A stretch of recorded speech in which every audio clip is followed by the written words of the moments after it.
اعوذ باللہ من الشیطان الرجیم، بسم اللہ الرحمن الرحیم۔ السلام علیکم۔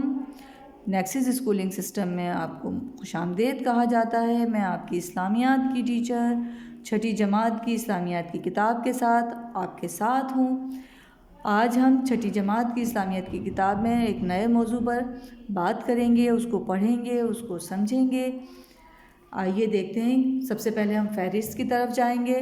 فہرست میں باب اول قرآن مجید میں حفظ ناظرہ، حفظ قرآن اور حفظ ترجمہ ہم کر چکے ہیں، سمجھ چکے ہیں، پڑھ چکے ہیں۔ اس کے بعد باب دوم تھا ایمانیات و عبادات۔ ہم نے یہ بہت اچھی طرح سے تفصیل سے اس کے مختلف موضوعات کو سمجھا۔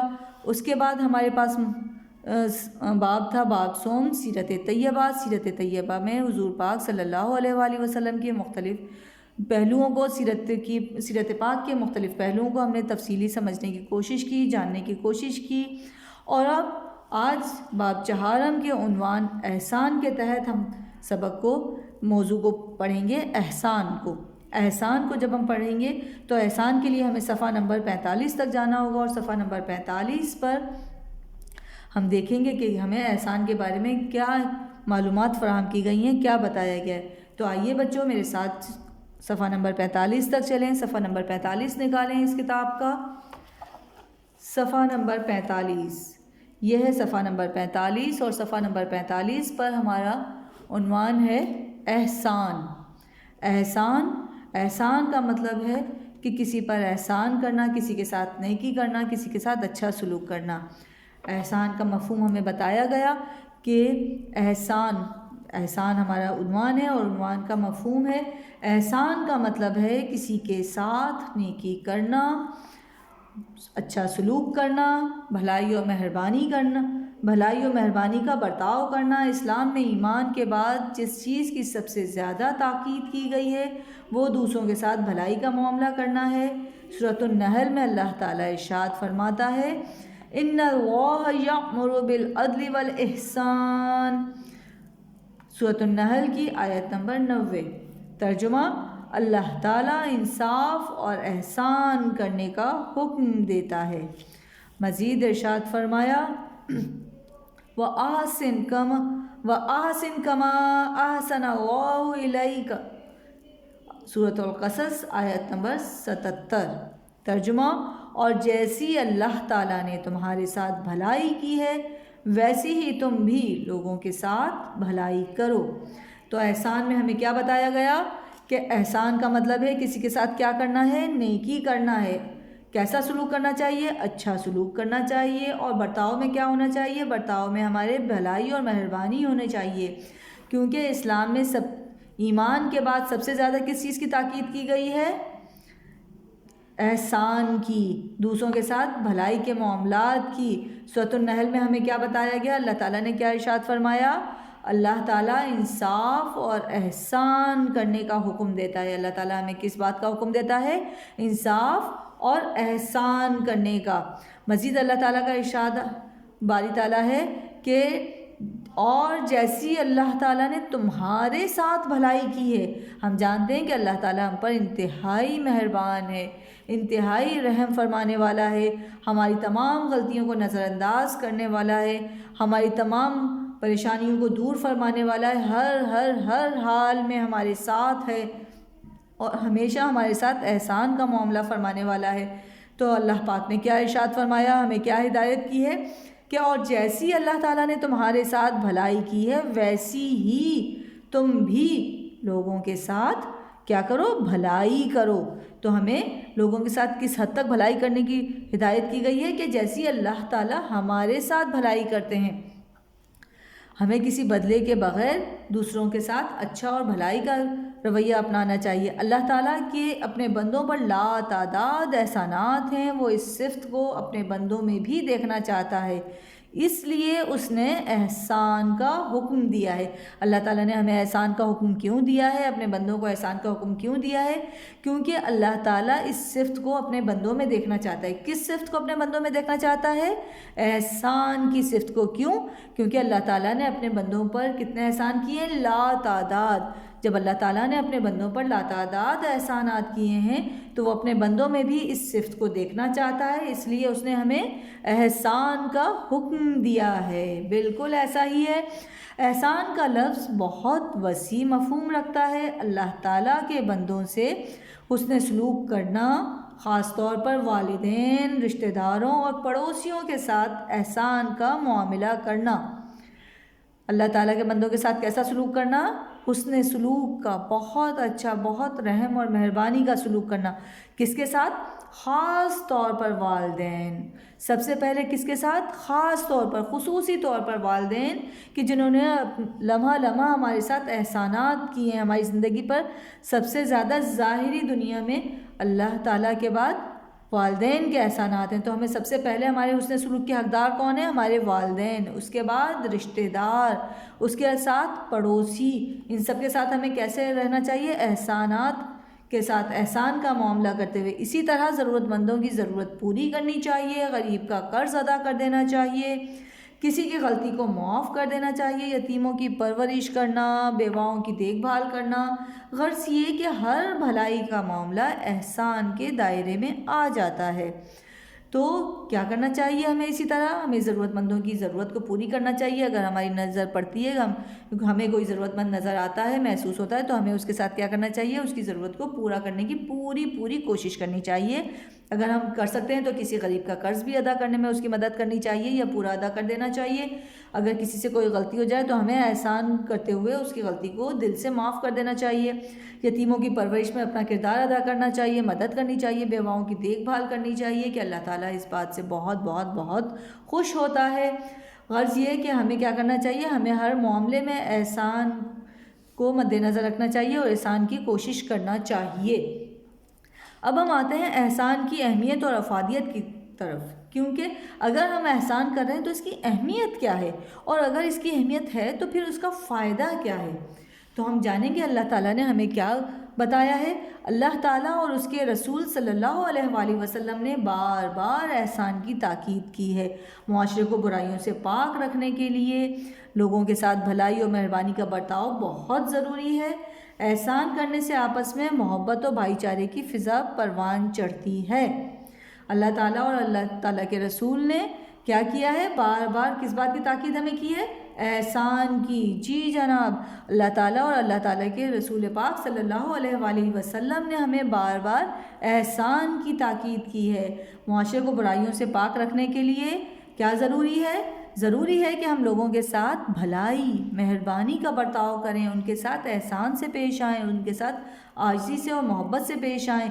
احسان کرنے سے کیا ہوگا؟ احسان کرنے سے آپس میں محبت اور بھائی چارہ بڑھے گا، محبت اور بھائی چارے کی فضا پروان چڑھے گی۔ جب آپ کسی کے ساتھ احسان اور محبت کے ساتھ پیش آئیں گے تو جواب میں انشاءاللہ عز و جل وہ بھی آپ کے ساتھ ویسی ہی محبت اور احسان کو جاری رکھے گا، آپ کے ساتھ اسی روش پر چلے گا اور وہ بھی اسی طرف راغب ہو جائے گا۔ اللہ تعالیٰ بھی احسان کرنے والوں کو دوست رکھتا ہے۔ احسان کرنے والوں کی جہاں اللہ تعالیٰ کی نظر میں احسان کرنے والوں کی جہاں اللہ تعالیٰ کی نظر میں قدر و منزلت ہے، وہاں دنیا میں بھی ایسے لوگوں کو عزت و محبت کی نظر سے دیکھا جاتا ہے۔ مرنے کے بعد بھی لوگ انہیں اچھے نام سے یاد کرتے ہیں۔ احسان کرنے سے انسان کو حقیقی سکون اور مسرت حاصل ہوتی ہے۔ اللہ تعالیٰ کیا کرتے ہیں؟ اللہ تعالیٰ احسان کرنے والوں کو کیسا سمجھتے ہیں؟ اللہ تعالیٰ احسان کرنے والوں کو دوست رکھتے ہیں، اور کون نہیں چاہے گا کہ ہم اللہ تعالیٰ کے دوستوں میں شمار ہوں؟ تو اللہ تعالیٰ احسان کرنے والوں کو دوست رکھتے ہیں۔ اللہ تعالیٰ کی نظر میں احسان کرنے والوں کی قدر و منزلت اور زیادہ بڑھ جاتی ہے اور زیادہ بلند ہو جاتے ہیں، وہ اللہ تعالیٰ کی نظر میں اور زیادہ پیارے ہو جاتے ہیں۔ دنیا میں جب اللہ تعالیٰ کی نظر میں آپ کی قدر و منزلت بڑھ جائے گی تو آپ جانتے ہیں کہ ایسے لوگوں کو دنیا والے بھی عزت اور محبت کی نظر سے دیکھیں گے، کیونکہ جو اللہ کو پیارا ہو جاتا ہے وہ دنیا میں سربلند ہو جاتا ہے۔ اور پھر کیا ہوگا؟ پھر اگر آپ مر بھی جاتے ہیں یا وہ لوگ مر جاتے ہیں جو اتنے اچھے رویے رکھتے ہیں اور اتنے احسان پسند ہوتے ہیں، تو دیگر لوگ کیا کرتے ہیں؟ انہیں اچھے نام سے، مرنے کے بعد بھی انہیں اچھے نام سے یاد کرتے ہیں۔ اور احسان کرنے سے خود ہمیں کیا ہوتا ہے؟ انسان کو کیا ہوتا ہے؟ احسان کرنے سے انسان کو حقیقی سکون اور دلی مسرت حاصل ہوتی ہے۔ دنیاوی فائدے اس سے کیا ہوں گے؟ یہ تو چلیں آپ کے جسمانی فائدے ہو گئے، آپ کے روح کے فائدے ہو گئے، آپ کے دل کے فائدے ہو گئے۔ دنیاوی فائدے کیا ہیں؟ دنیاوی فوائد کے ساتھ ساتھ اخروی نجات بھی احسان ہی کی بدولت ہے۔ بس جنت اور جنت کی لازوال نعمتیں بھی احسان کرنے والوں ہی کے لیے ہیں۔ دیکھا جانا آپ نے کہ دنیاوی طور پر تو ہمیں یہ فائدے ہوں گے کہ ہمیں مرنے کے بعد بھی لوگ اچھے ناموں سے یاد کریں گے، ہماری دنیا میں بھی عزت ہوگی، لیکن اس کے ساتھ ساتھ جنت اور جنت کی لازوال نعمتیں جن کا اللہ پاک نے ہم سے وعدہ کر رکھا ہے، احسان کرنے والوں کے لیے ہی ہیں۔ اچھا، احسان کو ضائع ہونے سے بچانا۔ احسان ضائع بھی ہو جاتا ہے، بالکل ایسا ہی ہے کہ احسان ضائع ہو جاتا ہے۔ آپ نے احسان کیا لیکن وہ ضائع ہو گیا، لیکن کیسے؟ ہمیں تو اندازہ ہی نہیں ہو پاتا۔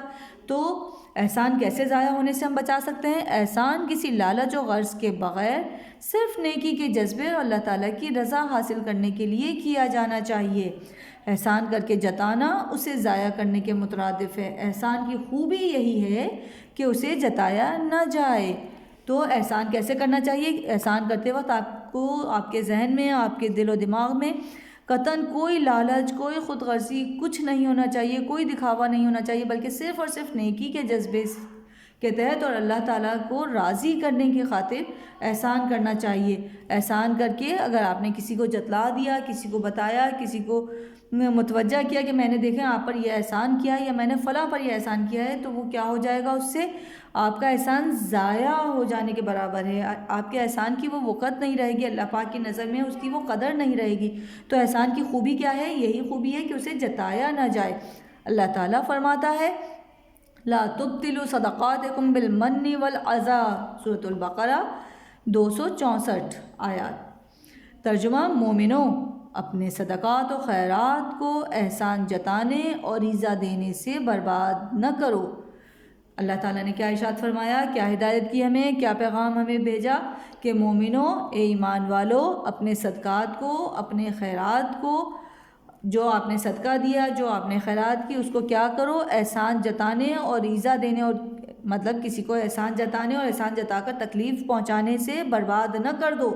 اس کو چھپا رکھو اور صرف اللہ کے جذبے کے تحت رکھو، اس کو نہ جتلاؤ۔ نبی اکرم صلی اللہ علیہ وآلہ وسلم نے فرمایا، جنت میں مکار، بخیل اور احسان جتانے والے داخل نہ ہوں گے۔ اس حدیث کا مفہوم کیا ہوگا؟ اس کا مطلب یہ ہے کہ حضور پاک صلی اللہ علیہ وسلم کے ارشاد کے مطابق جنت میں کون نہیں جا سکے گا؟ جنت میں وہ نہیں جائے گا جو مکار ہوگا، جو مکاری کرے گا، جو سازشیں کرے گا، جو دھوکے دے گا، جو بخیل ہوگا، جو کنجوس ہوگا، جو پیسے کو اپنے اوپر یا اپنے پیاروں کے اوپر خرچ کرنے میں کنجوسی دکھائے گا، اور جو احسان کر کے احسان کو جتلائے گا، اس سے جتلا کر دوسروں کو ایذا دے گا، وہ جنت میں ہرگز داخل نہیں ہوں گے۔ اسی طرح دکھاوے کے لیے یا شہرت حاصل کرنے کے لیے کیے جانے والے احسان کا کوئی اجر نہیں ہے۔ ایسا احسان اللہ تعالیٰ کے یہاں قابل قبول نہیں ہے۔ حضرت علی کرم اللہ وجہہ نے فرمایا، اگر تم کسی کے ساتھ احسان کرو تو اسے ظاہر مت کرو، اور جب کوئی تمہارے ساتھ احسان کرے تو اسے مت چھپاؤ۔ کیا کیا جانا چاہیے؟ شہرت اور دکھاوے کے لیے احسان نہیں کرنا چاہیے، کیونکہ اس کا کوئی فائدہ نہیں ہے، اللہ تعالیٰ کی نظر میں اس کا کوئی اجر نہیں ہے، اللہ تعالیٰ اس کو قبول نہیں کرتے، کیونکہ ایسا احسان اللہ تعالیٰ کے یہاں قطعاً قابل قبول ہی نہیں ہے۔ تو آپ نے احسان کیا یا نہیں کیا، اس کا کوئی حاصل نہیں، کوئی فائدہ نہیں ہے۔ حضرت علی کرم اللہ وجہہ نے ہماری کیسے رہنمائی کی، کتنے بہترین طریقے سے، کہ انہوں نے ہمیں بتایا کہ اگر آپ کسی کے ساتھ احسان کرو تو اسے قطعاً ظاہر نہ کرو، کسی کو نہ بتاؤ، لیکن اگر جب کوئی تمہارے ساتھ احسان کرے تو کیا کرو؟ تو کیا اسے بھی ظاہر نہیں کرو؟ ہرگز نہیں۔ جب کوئی تمہارے ساتھ احسان کرے تو اسے مت چھپاؤ، اسے ظاہر کرو، اسے لوگوں کو بتاؤ کہ اس نے دیکھیں میرے ساتھ یہ احسان کا عمل کیا ہے۔ اللہ تعالیٰ اس بات سے خوش ہوتے ہیں۔ بس ہمیں چاہیے کہ ہمیں جب بھی اور جہاں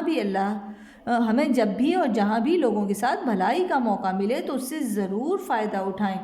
ہم لوگوں کے ساتھ بھلائی کرنے میں سبقت لے جانے کی کوشش کریں تاکہ اللہ تعالیٰ اور اس کا رسول صلی اللہ علیہ وآلہ وسلم ہم سے راضی ہوں اور ہمیں دنیا و آخرت میں اچھا مقام ملے۔ ہمیں کیا کرنا چاہیے؟ ہمیں کوشش کرنی چاہیے کہ ہمیں جب اور جہاں موقع ملے ہم کیا کریں؟ ہم بھلائی کریں، ہم لوگوں پر احسان کریں، ہم اس موقع سے ضرور فائدہ اٹھائیں کہ اللہ تعالیٰ نے ہمیں اس قابل کیا، ہمیں یہ موقع دیا کہ ہم کسی کے ساتھ احسان کا معاملہ کر سکیں۔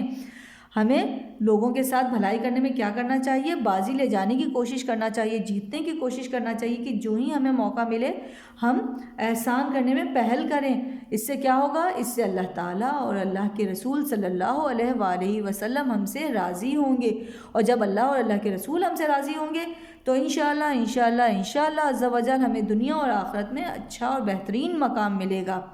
یہ مضمون ہم نے سمجھا، یہ موضوع ہم نے سمجھا، ہم نے احسان کرنے کو سمجھا، ہم نے سیکھا کہ احسان کیوں کرنا چاہیے، کیسے کرنا چاہیے، انسان کو ضائع ہونے سے کیسے بچانا چاہیے، احسان کرنے کے بارے میں اللہ تعالیٰ نے ہمیں کیا ہدایات دی ہیں، احسان کے بارے میں حضور صلی اللہ علیہ وآلہ وسلم نے ہمیں کیا رہنمائی کی ہے، حضرت علی کرم اللہ وجہ کی قول بھی ہم نے پڑھا کہ انہوں نے ہمیں کیسے رہنمائی کی۔ اب اس کے بعد ہم مشق کی طرف آئیں گے۔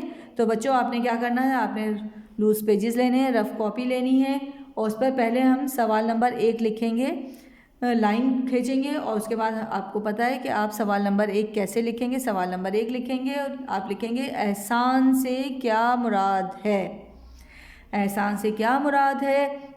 احسان سے کیا مراد ہے؟ ہم نے بہت تفصیل سے پڑھا سمجھا کہ دوسروں کے ساتھ نیکی بھلائی کے معاملات کو احسان کہتے ہیں۔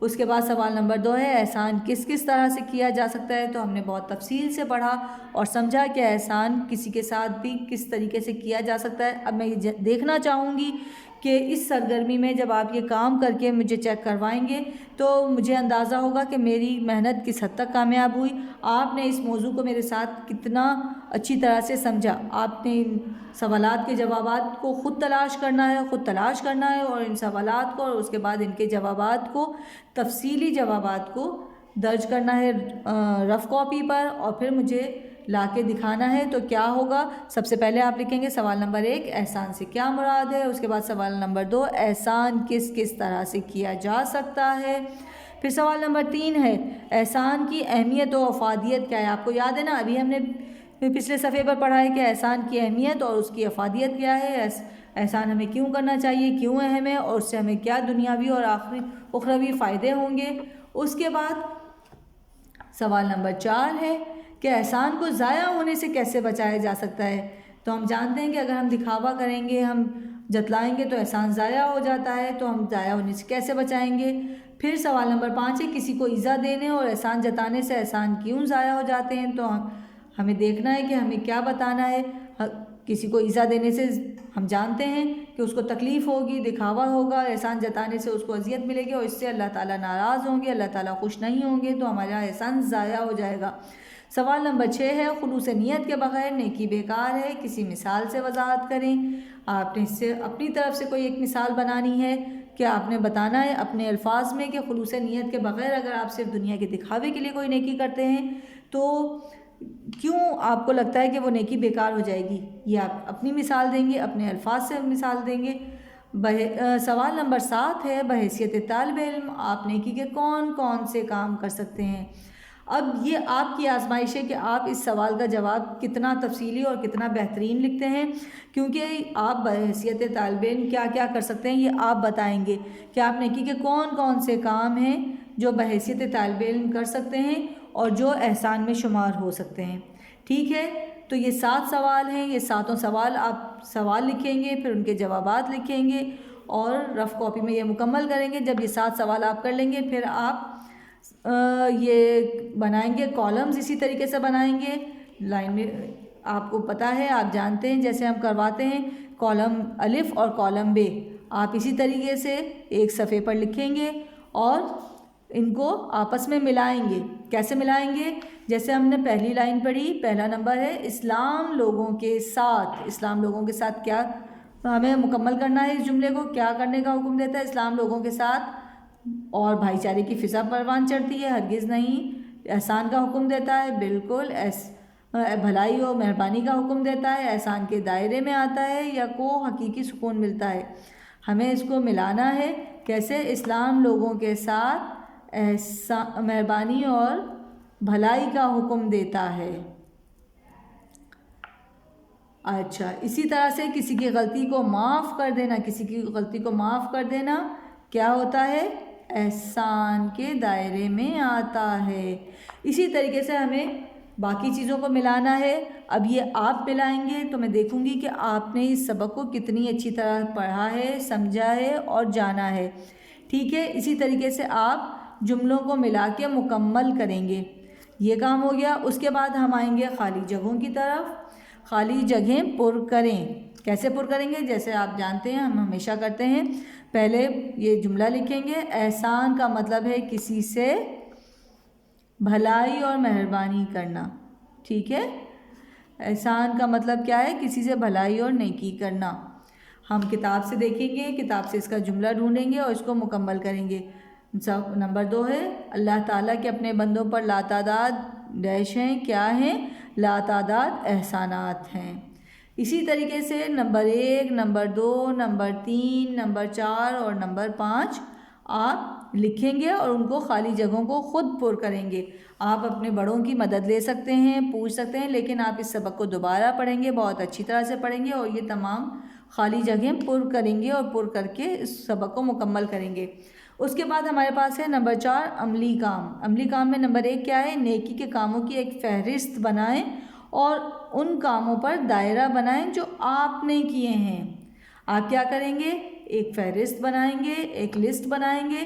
اس میں کیا کریں گے؟ جو نیکی کے کام ہوتے ہیں وہ لکھیں گے سب, کہ آپ کیا کرتے ہیں. آپ نماز پڑھتے ہیں, آپ قرآن شریف پڑھتے ہیں, آپ دوسروں کی مدد کرتے ہیں, آپ دوسروں کا ساتھ دیتے ہیں, آپ نے کسی بزرگ کی مدد کی, آپ نے کسی کا ہوم ورک کمپلیٹ کروایا, آپ نے کسی کو پین کسی کے پاس نہیں تھا اس کو آپ نے پین دیا, کسی کا کام مکمل نہیں تھا آپ نے اس کے کام کو سمجھنے میں, مکمل کرنے میں مدد کی.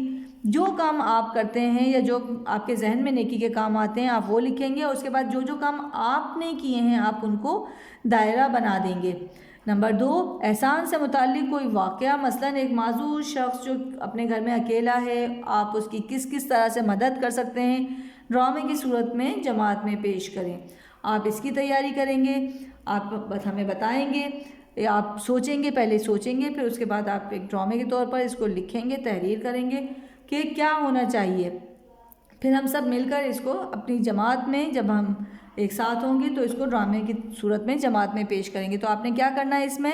احسان سے متعلق کوئی واقعہ, جیسے کہ کوئی شخص معذور ہے, وہ اپنے گھر میں اکیلا ہے, اس کو آپ کیسے مدد کر سکتے ہیں؟ آپ اس کو کھانے کی چیزیں مہیا کر سکتے ہیں, اس کے گھر کے کام کرنے میں اس کی مدد کر سکتے ہیں, اس کو کہیں آنے جانے میں دشواری ہوتی ہے وہ مدد کر سکتے ہیں, آپ اس کی ضروریات کو پورا کر سکتے ہیں. اس سے آپ پوچھ سکتے ہیں کہ اگر اسے کس قسم کی ضرورت ہے, کس قسم کی مدد کی ضرورت ہے, تو جیسی اس کی مدد کی ضرورت ہو, اس کی جو ضرورت ہو, آپ ان کو پورا کرنے کے لیے. اب دیکھنا یہ ہے کہ آپ کے ذہن میں کیا آتا ہے, آپ اس کو کس طرح سے مکمل کرتے ہیں. تو انشاءاللہ جب ہم دوبارہ ملیں گے تو آپ یہ سرگرمی مکمل کر کے یہ تمام سوالات اور یہ تمام کالم میچ کرنا, خالی جگہ, یہ تمام سرگرمی کو آپ مکمل کریں گے. اور مکمل کرنے کے بعد آپ اسکول لے کر آئیں گے یہ سرگرمی اور مجھ سے چیک کروائیں گے. اور اس کے بعد ہم دیکھیں گے کہ میں نے اس سبق کے ساتھ, اس عنوان کے ساتھ کتنا انصاف کیا اور آپ کو کس حد تک سمجھانے میں کامیاب ہو سکی, تاکہ مجھے اندازہ ہو کہ مزید مجھے کیسے کرنا چاہیے. اور اگر کوئی چیز آپ کو مناسب نہیں لگی یا سمجھ نہیں آئی تو آپ مجھے بتا سکتے ہیں, کمنٹ سیکشن میں جا کر آپ کمنٹس کر سکتے ہیں, مجھے آگاہ کر سکتے ہیں, مجھے بتا سکتے ہیں کہ کہاں میں نے کوئی غلطی کی, تاکہ میں اگلی دفعہ جب آپ کا نیا سبق لے کر آؤں تو مجھے اندازہ ہو سکے کہ مجھے کن باتوں کا خیال رکھنا چاہیے, کن باتوں پر توجہ دینی چاہیے. تو انشاءاللہ ہم بہت جلد اپنے نئے سبق, نئے عنوان کے ساتھ دوبارہ ملیں گے. تب تک اپنا خیال رکھیے گا, اپنے پیاروں کا خیال رکھیے گا اور نیکسس اسکولنگ سسٹم کے ساتھ جڑے رہیے گا. اللہ حافظ. اپنا بہت خیال رکھیے گا, اپنے پیاروں کا خیال رکھیے گا. فی امان اللہ. اللہ حافظ.